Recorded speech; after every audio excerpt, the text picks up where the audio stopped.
Very healthy good morning to you all, especially youngsters who are aspirant for armed forces examination. आप सभी का commandant academy interview technique guideline में के इस video में स्वागत है। इसमें तैयार करती है।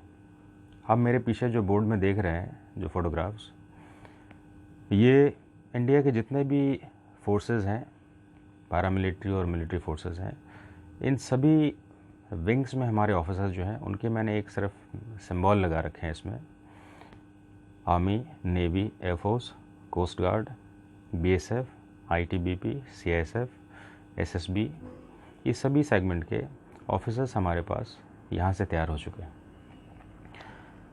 तो एक लंबे समय से इस सेवा से जुड़ने के कारण मेरे अपने कुछ परसेप्शन है जिसके बेसिस पर मैं अपने कैडेट्स को इंटरव्यूज से रिलेटेड जो गाइडलाइंस हैं उनको देता हूँ।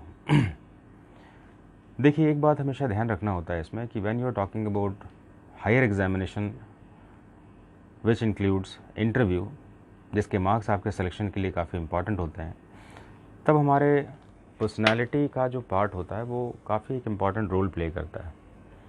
When we talk about personality is directly link up with your personal ability.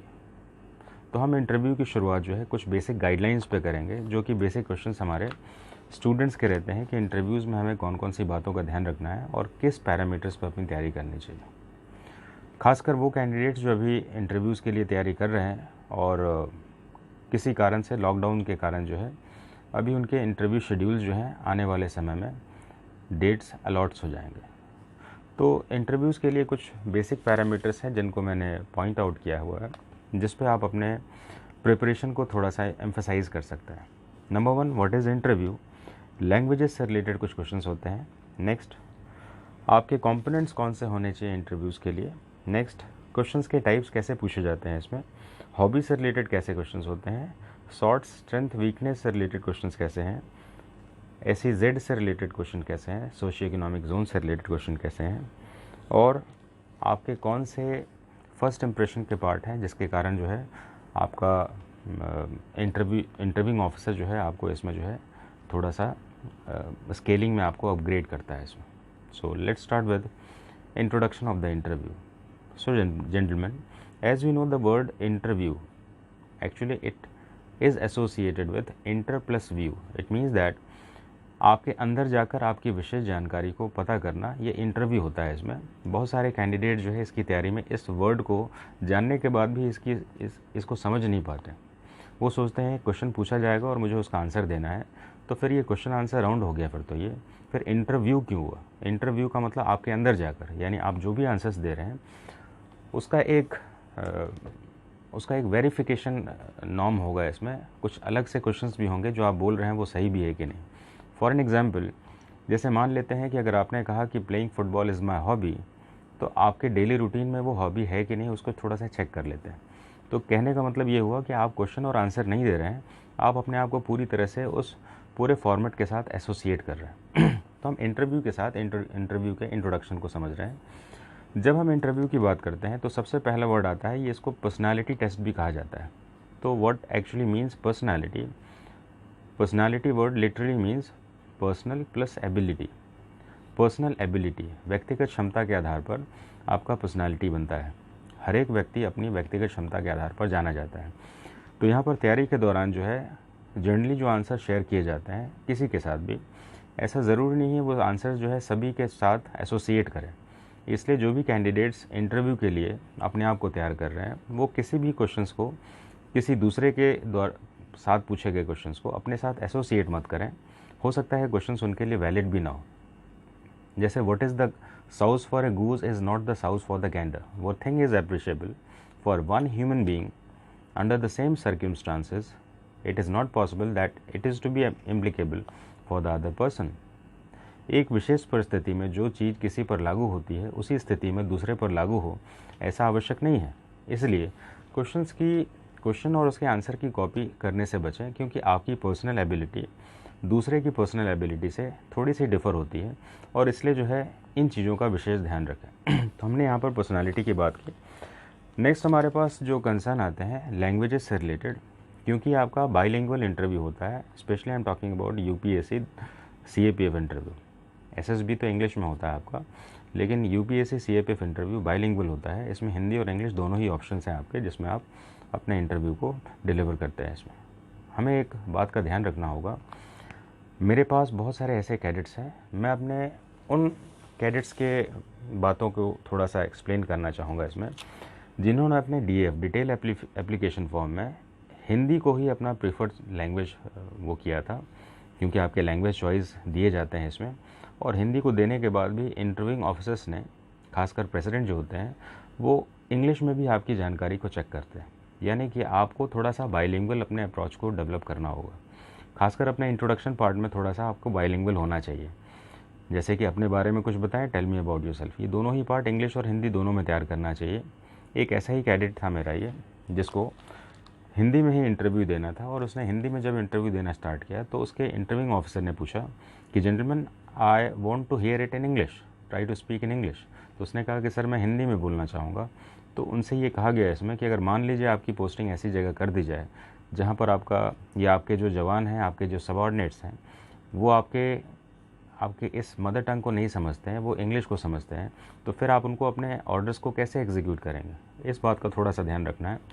बहुत सारे कैडेट्स के अपने एक्सपीरियंसेस के बेस पर मैं ये बात बता रहा हूँ आपको कि आप अपनी तैयारी को अगर हिंदी में भी कर रहे हैं इसमें तो कोई परेशानी की बात नहीं है, लेकिन आपको थोड़ा बाइलिंगुअल होना चाहिए।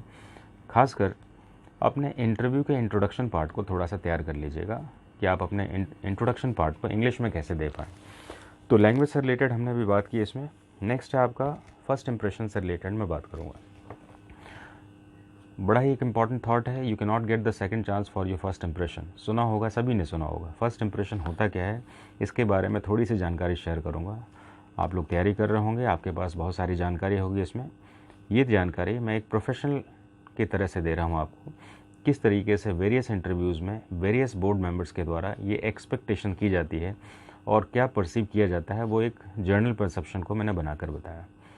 जर्नली मैंने देखा है बहुत सारे कैडेट जो है अपने सीनियर्स के या किसी सेलेक्टेड वन के, उनके एक्सपीरियंस को लेकर उसी को वो एक हार्ड लाइन मान लेते हैं और कहते हैं कि नहीं, यही एक पैटर्न है जिस पे मुझे आंसर्स देने हैं। और इस पर उनको बड़ी प्रॉब्लम होती है, क्योंकि वो क्वालिटी जो उसके साथ है वो दूसरे के साथ होना ज़रूरी नहीं है। तो हमेशा ध्यान रखना चाहिए, किसी के एक्सपीरियंस के बेस पर अपने आंसर्स को टेस्ट नहीं करिए। आपका आंसर शायद आपके लिए अलग बना हुआ। वो कहते हैं इसमें आपकी स्ट्रेंथ दूसरे की स्ट्रेंथ नहीं हो सकती और आपकी वीकनेस दूसरे की वीकनेस भी नहीं हो सकती। तो आप जो आंसर्स दे रहे हैं उसमें ज़रूरी नहीं है कि वो आंसर्स आपसे मैच भी करें, एक्सेप्ट जो जर्नल आंसर्स होते हैं उनको छोड़कर। तो हम यहाँ पर फर्स्ट इंप्रेशन की बात कर रहे थे। फर्स्ट इंप्रेशन क्या होता है और फर्स्ट इंप्रेशन में कौन सी बातों को ध्यान दिया जाता है, इसके लिए मैं आपको इसका एक बहुत ही बढ़िया कंपोनेंट बताता हूँ। इसको दो अलग अलग कंपोनेंट में कर आपको तैयार करना चाहिए। पहला कंपोनेंट है आपको कि आपका जो है एक फ़िज़िकल कंपोनेंट बना लीजिए और एक है एब्स्ट्रैक्ट कंपोनेंट बना लीजिए। फ़िज़िकल कंपोनेंट वो है जिसको आपको देखकर ही पता लगाया जा सके कि आप जो है किस तरीके से अपने एक्शन को एग्जीक्यूट करते हैं। इसमें फ़िज़िकल कंपोनेंट्स में जो चीज़ें इंक्लूड होती हैं उसमें आपका हाइट सेगमेंट है, आपका हाइट कंपोनेंट एक इंपॉर्टेंट पार्ट है आपका। हाइट से रिलेटेड बहुत सारे मेरे कैडेट्स से क्वेश्चंस पूछे गए हैं इसमें, your height is very good.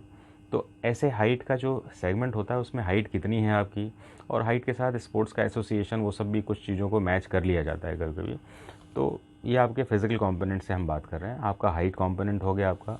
Next आपका फिजिक कंपोनेंट हो गया। बहुत सारे आंसर्स कैडेट्स देते हैं इसमें कि since my childhood, since my कुछ भी अपना टाइम बता देते हैं, when I started preparing for competitive examination, 5 साल पहले, ऐसे करके लंबा समय बताते हैं। आई स्टार्टेड प्रिपेयरिंग फॉर और I focus for arm forces only. और उनका फिजिकल बड़ा वीक होता है, यानी कि फिजिक वाइज जो है काफ़ी लैंकी पैंकी रहते हैं, कमज़ोर से लगते हैं इसमें। तो एक बड़ा नॉर्मल सा एक व्यू बनता है इसमें कि suppose you are very much focused for that particular force examination in which physical fitness is one of the key component. तो फिर इस पर आपने अभी तक क्या किया, एक क्वेश्चन बन जाता है इसमें। तो हम पहले बात कर रहे हैं फिजिकल कंपोनेंट में कौन कौन सी बातों को शामिल किया जाता है। आपका हाइट कंपोनेंट हो गया, आपका फिजिक कंपोनेंट हो गया, आपका ड्रेसिंग सेंस हो गया। आप ड्रेसिंग सेंस कैसे लेते हैं इसमें, यानी आपका शर्ट और पैंट का जो टेक्सचर है इसमें वो मैच होना चाहिए। जनरली ये एडवाइस रहता है इसमें कि लाइट शर्ट होना चाहिए और डार्क पैंट होना चाहिए, और बेल्ट जो है उसमें बकल्स नहीं होने चाहिए जो शाइनी होते हैं, और शूज़ जो पहने वो लेचेट यानी फीते वाले पहने। एक नॉर्मल सा चीज़ है। इंटरव्यूज़ में जो वॉच होता है, घड़ी होती है, खासकर जो ब्रेसलेट्स वाली जो रहती हैं उनको अवॉइड किया जाता है, उनको नहीं पहनना है इसमें। कुछ लोग जो बेल्ट वाली घड़ी होती है उसको अपने स्लीव्स के अंदर रखते हैं, दिखता नहीं है इसमें, तो वो दैट इज़ परमिशेबल, लेकिन फिर भी घड़ी को अवॉइड करना है, क्योंकि इंटरव्यू के दौरान आप घड़ी देखें तो it is a kind of insult to the interviewing officers. तो हम बात कर रहे थे फिजिकल कॉम्पोनेंट्स के लिए, उसमें आपका नंबर 1 आपका हाइट कॉम्पोनेंट हो गया, नंबर 2 आपका फिजिक कॉम्पोनेंट हो गया, नंबर नेक्स्ट आपका जो ड्रेसिंग सेंस हो गया आपका, और नेक्स्ट आपका मैनरिज्म आता है। मैनरिज्म और बेसिक एटिकेट्स, यानी चलने के समय आपकी जो मे आई कम इन जैसे प्रोसीजर्स हैं, जब आप बैठते हैं तो थैंक यू जैसे वर्ड है, नहीं आने पर सॉरी जैसे वर्ड्स हैं, तो आप इसको बेसिक मैनरिज्म और एटिकेट्स में डाल लीजिए। देखिए बहुत सारे कैंडिडेट्स कहते हैं ये तो शो ऑफ हो गया, दिखावा हो गया, इसमें थोड़ा सा ध्यान रखेंगे इस बात के लिए। आर्म फोर्सेस में एक डेकोरेटिव फोर्स के लिए आप जा रहे हैं इसमें और अपने आप को तैयारी करा रहे हैं, तो आपके अंदर वो अगर क्वालिटीज़ होंगी इसमें, तो ये उनका एक चॉइस पार्ट होगा। तो आप अपने अंदर कुछ चेंजेस को पहले से लेके आए। देखिए चेंजेस आते कैसे हैं इसमें, चेंजेस आते कैसे हैं मैं आपको बताऊं। एक तो सीखा जाता है, और किसी भी चीज़ को लंबे समय तक प्रैक्टिस करने से वो आपकी हैबिट बन जाती है। तो मेरी आपसे एक्सपेक्टेशन है कि अगर आपने आर्म फोर्सेस को कैरियर बना रखा है इसमें, तो कुछ चीज़ों को आप अपने हैबिट पार्ट में शामिल कर लें। स्टार्टिंग में आपको लगेगा कि प्रेशर है आपका ये, कि लग रहा है कुछ बनावटी सा है, लेकिन बाद में आपका जो एक पार्ट ऑफ लाइफ होगा आपका, और उसके लिए कोई प्रॉब्लम नहीं होगा। कुछ लोग टाई पहनने पर भी ये कहते हैं इसमें कि टाई पहनना ज़रूरी है कि नहीं। टाई पहनना जो है एक अच्छा एक लुक देता है आपको, और आपका जो है बॉडी भी पूरी तरह से कॉन्फिडेंट साउंड करता है इसमें, तो टाई पहनना चाहिए आपको। लेकिन जो भी स्टूडेंट्स जो हैं जो सोशियो इकोनॉमिक बैकग्राउंड से या गांव से आते हैं, जो थोड़े से कमज़ोर बैकग्राउंड से आते हैं, अगर वो नहीं भी पहनते तो इसका बहुत ज़्यादा कोई नुकसान नहीं होता। लेकिन जैसे मैंने बताया कि अगर आप इसकी तैयारी कर रहे हैं और इसमें जाना चाहते हैं तो आपको करना चाहिए। अगर आप अच्छे बैकग्राउंड से हैं, पढ़ाई अच्छी की है आपने, आजकल तो स्कूल में नर्सरी से भी टाई पहनना स्टार्ट होता है, तो वहाँ पर अगर आप पहनते हैं तो ये कोई शो ऑफ नहीं होगा, आप खुद को सिर्फ कंफर्टेबल करें। कुछ लोग सिर्फ इंटरव्यू के दिन टाई पहन के जाते हैं और अनकम्फर्ट हो जाते हैं, तो इससे अवॉइड करना चाहिए, इससे अच्छा टाई आपको नहीं पहनना चाहिए। तो हम ड्रेसिंग सेंस के बारे में बात कर रहे थे, जो कि आपका एक पार्ट है। नेक्स्ट है आपका स्माइलिंग फेस, एक आपका फिजिकल कॉम्पोनेंट का बहुत अच्छा पार्ट है आपका। और इस पार्ट में जब आप अपने आंसर्स को डिलीवर कर रहे होते हैं, तो अगर आपका स्माइलिंग एटीट्यूड है, स्माइलिंग फेस है आपका, तो आप ज़्यादा प्रेशरस नहीं साउंड करते हैं और उनके लिए एक बहुत अच्छा सब्जेक्ट बनते हैं। तो इस पार्ट को अपने एक बेसिक हैबिट पार्ट में आप इंक्लूड करें, जिसको मैंने फिजिकल कॉम्पोनेंट्स में आपको बताया। नेक्स्ट आपका एब्स्ट्रैक्ट कॉम्पोनेंट। एब्स्ट्रैक्ट कॉम्पोनेंट जब भी आप तैयार करें, एब्स्ट्रैक्ट का मतलब क्या होता है, जिसको देखा नहीं जा सके, फिजिकल जिसको देखा जा सके। तो एब्स्ट्रैक्ट कॉम्पोनेंट यानी माइंड कॉम्पोनेंट है, ये बेसिकली आपका माइंड फैक्टर है। दिमाग के अंदर की चीज़ों को देखा नहीं जा सकता है, वो आपके कुछ क्वेश्चंस राउंड से आपके जो है एनालाइज किए जाएंगे, उसको वेरीफाई किया जाएगा। तो जब हम एब्स्ट्रैक्ट राउंड के बारे में बात कर रहे हैं, तो हमें ध्यान रखना होगा कि एब्स्ट्रैक्ट राउंड को समझने के लिए सबसे पहले एक थॉट बता रहा हूँ। It is your attitude not your aptitude that decide your altitude. इसको ध्यान से सुनिएगा। इसमें एटीट्यूड यानी नज़रिया होता है, एप्टीट्यूड यानी ज्ञान होता है, और एल्टीट्यूड यानी ऊंचाई होती है। यानी कि आपका एटीट्यूड नज़रिया क्या है, आपका ज्ञान नहीं है जो इसकी ऊंचाइयों तक आपको लेके जाएगा। यानी कि आपके सिलेक्शन पैटर्न के लिए सिर्फ इंटेलिजेंट होना ज़रूरी नहीं है, आपका नज़रिया क्या है। देखिए अगर इंटेलिजेंट होना ही पैरामीटर होता, तो आप मुझे बताइए कि फिर रिटन के बाद इंटरव्यू क्यों किया जाता, क्योंकि आपकी इंटेलिजेंस तो रिटन में प्रूव हो जाती है ना इसमें। तो यहाँ पर एटीट्यूड का एक इम्पॉर्टेंट पार्ट है जिसको आपको ध्यान रखना है, जो कि आपका एब्स्ट्रैक्ट कॉम्पोनेंट है। इसके अंदर में कुछ ऐसे फैक्टर्स आते हैं जो आपको ध्यान रखना चाहिए, और ये एसोसिएटेड क्वालिटीज़ हैं, जैसे कि इंटरव्यूज़ की तैयारी में हम आपको इसको तैयार कराते हैं, जिसमें कि आपका सेल्फ कॉन्फिडेंस एक एब्स्ट्रैक्ट कंपोनेंट है। आपको देखकर सेल्फ कॉन्फिडेंस पता नहीं चलता, आपके डिसीजन मेकिंग और आपके लाइफ के वेरियस फेजेस में आपके जो डिसीजंस हैं उनको देखकर पता चलता है। आपका नॉलेज कंपोनेंट भी एक एब्स्ट्रैक्ट है।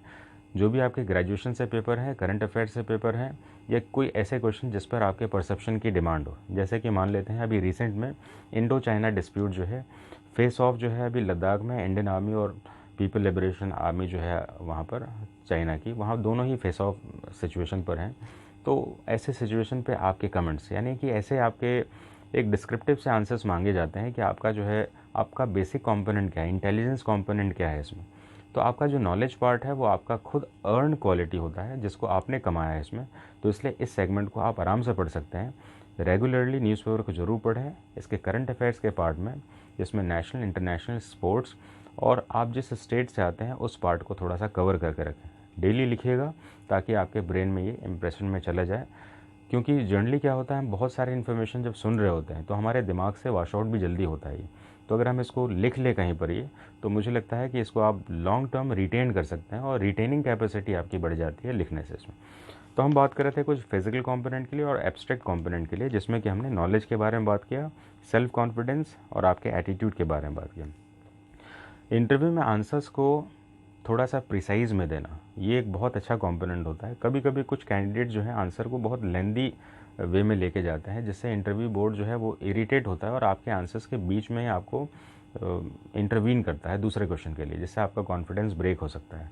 तो ध्यान रखें इसमें कि आपके आंसर्स को प्रिसाइज में रखें। वो कहते हैं शेक्सपियर के थॉट में, brevity is the soul of wit, यानी कि सारांश में ही आपकी बुद्धि है। कभी कभी आपके आंसर्स को बोलने से पहले उनको समझ में आ जाता है कि आप बोलना क्या चाहते हैं, इसलिए इन बातों का थोड़ा सा विशेष ध्यान रखें। नेक्स्ट फैक्टर मैं लेना चाहूँगा कि टाइप्स ऑफ क्वेश्चंस कैसे हैं और कैसे हमें तैयार करना चाहिए। देखिए, ये कोई श्योर एंड सर्टन नहीं है कि टाइप्स ऑफ क्वेश्चन सभी के साथ एक जैसे रहते हैं। फिर भी इसके पैरामीटर्स को अगर देखा जाए तो ये मेनली जो है 6 डिफरेंट क्वेश्चंस के नेचर से बनते हैं। ये नेचर जो है ये सभी के साथ अलग अलग इम्प्लीकेबल हैं, कोई फिक्सेट नहीं है कि नहीं ये क्वेश्चन यही रहेगा। ये 6 कौन से पैरामीटर्स हैं, इसके बारे में थोड़ी सी जानकारी दूंगा और इसको फिर आगे ले चलते हैं। इसमें है आपका close questions round, open questions round, multiple questions round, leading questions round, probing questions round और हाइपोथेटिकल और सिचुएशन बेस्ड क्वेश्चंस राउंड। ये 6 डिफरेंट पैरामीटर्स होते हैं। ये 6 डिफरेंट पैरामीटर्स के ऊपर जो है प्रीवियस वीडियोज़ में मैंने थोड़ा सा डिस्क्राइब किया हुआ। यहाँ पर ज़्यादा डिस्क्रिप्शन करेंगे तो फिर से कन्फ्यूज़न होगा, ज़्यादा सुनने से हमारा कन्फ्यूज़न स्टेट बढ़ जाता है इसमें। तो यहाँ पर कुछ ऐसे क्वेश्चन हैं जिसको मैं लेना चाहूँगा, जिसको आपको तैयार करना चाहिए, जो आपके लिए प्रॉफिटेबल होगा, जो भी कैंडिडेट्स इंटरव्यू के लिए भी जाने वाले हैं। देखिए, सबसे पहले हमें ध्यान रखना है कि क्लोज क्वेश्चंस राउंड और ओपन क्वेश्चंस राउंड में होता क्या है इसमें। तो ओपन क्वेश्चन राउंड का एक व्यू रहता है इसमें, जिसमें आपके पास ये स्कोप है कि आप अपने आंसर्स को डिसाइड करें। जैसे who is your idol person, which subject do you like more, which is your favourite sport और स्पोर्ट्स। तो ऐसे समय में आपका डिसीजन आपका खुद का होता है, इसमें कोई कंपल्शन नहीं होता। तो आप अपने डिसीजन में फ्री हैं और ये आपका जो है ये ओपन क्वेश्चन है और इसको आप बहुत अच्छे से तैयार करें। कुछ लोग कहते हैं सर कुछ ऐसी बात बता दीजिए जिसमें कोई क्वेश्चन ही नहीं बने, जैसे स्लीपिंग इज़ माई हॉबी। तो स्लीपिंग अगर हॉबी आपकी है तो कोई क्वेश्चन नहीं बनता है, तो आपका ये क्वेश्चन को एक्सेप्ट नहीं किया जाएगा और दूसरे क्वेश्चंस में चले जाएंगे। इसलिए कभी ऐसा सोचिएगा नहीं कि मुझे कुछ ऐसे आंसर्स देने हैं जिसका कोई काउंटर नहीं बनता है। जी हाँ, काउंटर बनना चाहिए। जैसे आपने कहा कि मेरा क्रिकेट खेलना मेरी हॉबी है, तो जाहिर सी बात है क्रिकेट खेलना आपकी हॉबी है तो कुछ क्वेश्चंस की तैयारी कर लेनी चाहिए। नहीं तो मान लेते हैं अगर आपने अपनी हॉबीज़ को कुछ ऐसा लिखा जो आपको नहीं पता है इसमें, तो वो पूछेंगे इसमें, तो फिर जाहिर सी बात है आपके लिए वो ज़्यादा प्रॉब्लमेटिक होगा। जैसे मान लेते हैं आपने हॉबी में क्या लिखा, आपने हॉबी में लिखा है कि वॉचिंग टेलीविज़न, तो कुछ टेलीविज़न से क्वेश्चन पूछा, लेकिन कुछ ऐसी बात लिखिए जो कि बहुत पेक्यूलर है और उसके साथ क्वेश्चंस आते हैं। जैसे मुझे एक याद है इसमें, एक कैंडिडेट था मेरा, ये बहुत मुझे लगता है 2006-7 बैच का होगा। उसने वो बॉटनी ग्रेजुएट था, उसने ग्राफ्टिंग करके जो है एक हॉबी स्किल डेवलप की थी। ग्राफ्टिंग, पौधों को जो है किस तरह से बर्डिंग बनाकर जो है उसको काट के लगाना और उसके बाद जो है वो पेड़ अपने आप ही जनरेट होते हैं इसमें।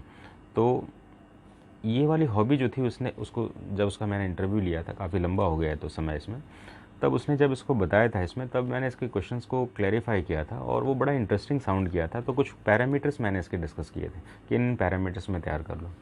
आपको जानकर आश्चर्य हो गया इसमें कि उसके इंटरव्यू का ये वाला पार्ट, ग्राफ्टिंग वाला पार्ट जो था, कम से कम उसमें 3-4 क्वेश्चंस बने थे उसमें और सारे क्वेश्चंस उसके अपने रीच के थे और वो बड़ा ही कॉन्फिडेंट साउंड हुआ था वो।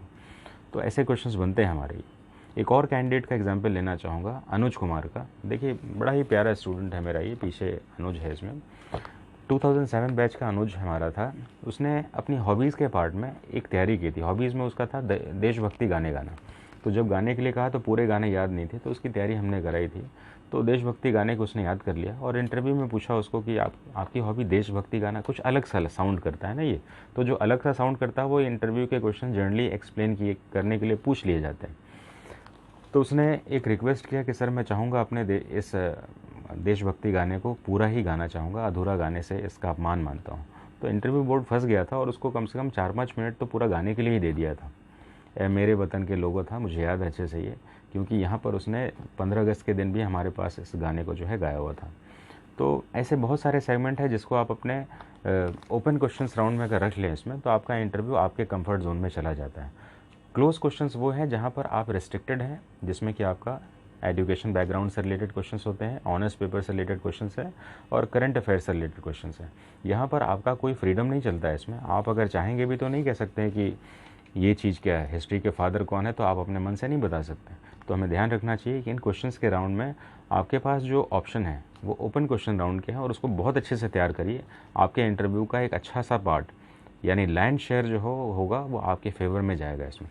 तो ये वेरियस क्वेश्चंस के बारे में बात किया, टाइप्स ऑफ क्वेश्चंस के बारे में। अब मैं बात करना चाहूँगा आपके स्ट्रेंथ एंड वीकनेस यानी कि शॉर्ट सेगमेंट के लिए, SWOT short segment. Short segment generally वो कैंडिडेट्स जो आर्म फोर्सेस में या किसी भी प्राइवेट ऑर्गेनाइजेशन में पहले से काम कर रहे हैं, उनके लिए एक बड़ा अच्छा सा क्वेश्चन रहता है। जनरली ये पूछ लिया जाता है कि tell me about SWOT, your SWOT या योर कंपनीज शॉर्ट। शॉर्ट का मतलब होता है, S का मतलब होता है स्ट्रेंथ, वीकनेसेस, O से अपॉर्चुनिटीज़ और T से थ्रेट।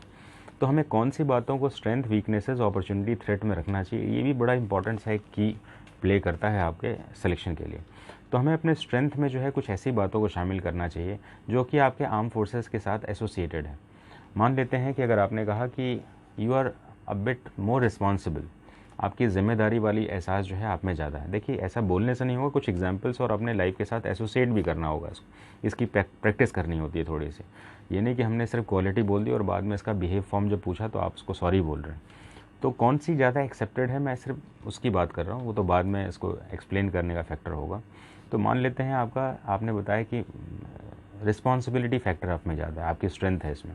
मान लीजिए आपने बताया कि आप स्ट्रेस में जो है काम करना जो है, आपकी काम करने का जो है कैपेसिटी जो है मेंटेन रहता है, ये ज़्यादा अच्छा काम करते हैं। आप स्ट्रेस में जो है परेशान नहीं होते हैं और आप अपनी पेशेंस को मेंटेन कर पाते हैं।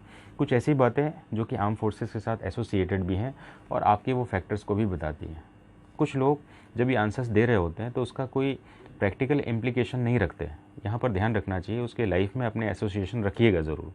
जैसे स्ट्रेस में अच्छा काम करने का क्या मतलब हुआ, तो आप अपने लाइफ में कुछ बता दीजिएगा कि कहीं शादी के समय बोर्ड एग्जामिनेशन था और वहाँ पर दोनों ही चीज़ों को आपने मैनेज किया और आपके बोर्ड एग्ज़ाम में भी अच्छे नंबर थे इसमें। तो कुछ ऐसे एग्जाम्पल्स जो कि आपके बहुत ही रीसेंट पास्ट में घटे हुए हैं, ऐसे एग्जाम्पल्स के साथ भी खुद को रेडी रखना है आपको।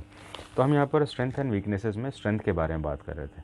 वीकनेसेस में कुछ ऐसी बात नहीं बताइएगा जो आपकी रियल क्वालिटी को हैम्पर करती है, जैसे कि आपकी डिसऑनेस्टी, आपकी laziness, you are not committed, ऐसी बातें बिल्कुल नहीं बोलनी चाहिए। वीकनेसेस में बहुत बड़ा लिस्ट देने का भी ज़रूरत नहीं है। वीकनेसेस वो होनी चाहिए, देखिए ध्यान रखना है आपको, वीकनेसेस वो होना चाहिए जिसको हम सुधार सकें, जिसमें आपके सुधारे जाने की क्षमता है और इसके ऊपर आप वर्कआउट भी कर रहे हैं। वीकनेसेस में जनरली हम किन बातों को शामिल कर सकते हैं, क्योंकि जनरली हमारा वीकनेसेस कभी कभी एम्फेसाइज किया जाता है। No tell me about your weaknesses. आप कहते हैं no sir I don't have any weaknesses. तो ये डोंट हैव एनी वीकनेसेस बोलना जो है आपको एक सुप्रीम बनाता है। And I don't think that any one is supreme in all the quality manners. तो हम अपने क्वालिटीज़ में हम हर जगह पर सुप्रीम नहीं होते। हमारा अपना रियलाइजेशन होता है कि ये क्वालिटी थोड़ी सी कमज़ोर है इसमें और मैं चाहूँगा इसको इम्प्रूव करना। तो आप अपने वीकनेसेस में कुछ ऐसी बात बताइए जो आपके डे टू डे लाइफ में आपको थोड़ी सी हैम्पर करती है, उसको ऑब्स्टिकल मानते हैं आप। It is a kind of obstacle यानी बाधा है जिसको आप दूर कर सकते हैं। जैसे कि क्या हो सकता है, मान लेते हैं कि आप इंग्लिश में, अगर आप हिंदी में आपने इंटरव्यू दे रहे हैं तो आप कह सकते हैं कि sir my command over English is not good. तो ये command over English is not good, ये एक आपका वर्बल एक्सप्लेनेशन, वर्बल वीकनेस हो गया, वर्बल वीकनेस जिसको आप दूर कर सकते हैं। क्योंकि रिटन में तो आप पास करके ही आए हैं एग्ज़ाम को, तो ये कोई बहुत बड़ा वीकनेस नहीं हुआ। कैसे दूर कर रहे हैं इसके बारे में भी बताइए। And for that I started reading newspaper. या कुछ ऐसी बातें जिससे कि आप दूर करने की शुरुआत कर रहे हैं। कुछ ऐसी बातें और भी होती हैं जैसे कि क्योंकि आज हम देख रहे हैं कि हमारा हाईटेक एज है, मेरा बहुत सारे लोग कंप्यूटर से एसोसिएटेड है और बहुत सारी प्रोग्रामिंग जानते हैं। अगर आप अपनी वीकनेसेस में कहें कि sir I have less information about computers and associate programmings, तो ये कोई बहुत बड़ा रीज़न नहीं हुआ आपका डीमेरिट का इसमें, क्योंकि बहुत सारे लोगों के पास बहुत सारे स्किल्स नहीं होता, ज़रूरी भी नहीं है इसमें। तो यहाँ पर हम कंप्यूटर रिलेटेड स्किल्स भी कह सकते हैं आप इसमें।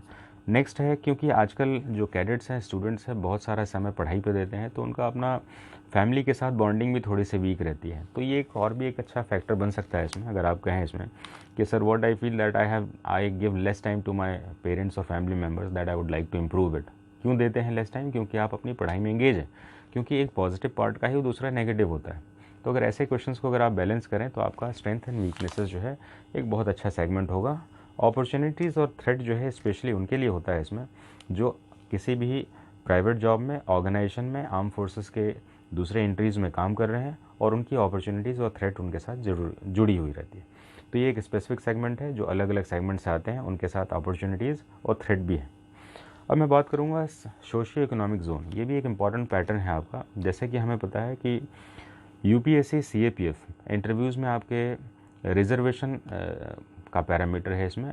एसटी एससी ओबीसी ग्राउंड के जो हैं और अदर जनरल कैटेगरी के भी जो लोअर सेगमेंट के जो लोग हैं इसमें कैंडिडेट्स हैं, इनको भी रिजर्वेशन जो है दिया जाता है। तो ऐसे समय में जब आप SEZ के बारे में बात करते हैं, सोशियो इकोनॉमिक जोन के बारे में बात करते हैं, तो ये सोशियो इकोनॉमिक जोन जो है आपका, ये आपके परफॉर्मेंस में अगर कुछ पार्ट नेगेटिव है तो उसकी एक्सेप्टेबिलिटी थोड़ी सी बना देता है।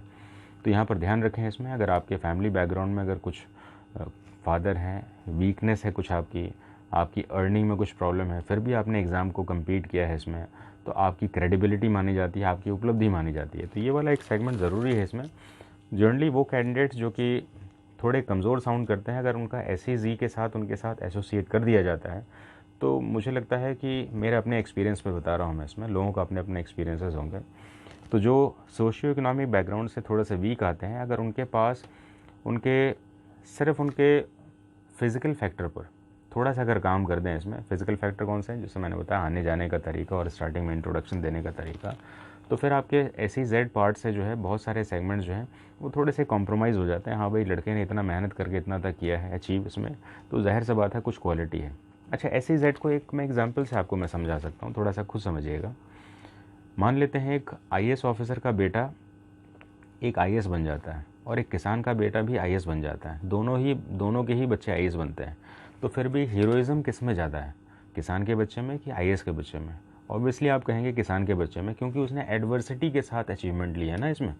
तो हमें ध्यान रखना है SEZ जो है आपका सोशियो इकोनॉमिक जोन जो है वो आपकी एडवर्सिटी को दिखाता है इसमें, और फिर बाद में आपकी अचीवमेंट जो इस कैडर में जा रहे हैं आप ये, तो उसको ज़्यादा लाउड करता है। इसलिए इसका एक क्रेडिबल पार्ट जो है इसके साथ मिलता है, जो अलग अलग कैंडिडेट्स की रिकॉर्ड देखकर ही उनको ट्रेन किया जा सकता है।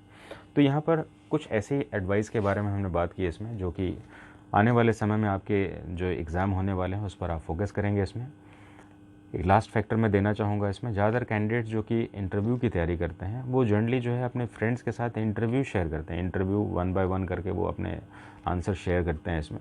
तो यहाँ थोड़ा सा कभी कभी मैंने एक चीज़ देखा है इसमें कि जो कैडेट्स होते हैं अपने फ्रेंड्स के साथ जो है वो काफ़ी इनफॉर्मली बात करते हैं और ये उनकी हैबिट में चला जाता है। तो मैं चाहूँगा इसमें कि आप अपने फ्रेंड्स के साथ इंटरव्यूज़ की प्रैक्टिस को छोड़कर करंट अफेयर्स पर डिस्कशन की प्रैक्टिस ज़्यादा करें, क्योंकि अगर आपने एक बार उसको हैबिट में, इनफॉर्मेलिटी को हैबिट में बना लिया आपने, तो आने वाले समय में जब आपका इंटरव्यू होगा तो वही आपका जो पार्ट है जो रिटेन्ड है आप में, वो आपका दोबारा एक्सप्रेस होगा और बाद में आपकी प्रॉब्लम्स में आ सकता है।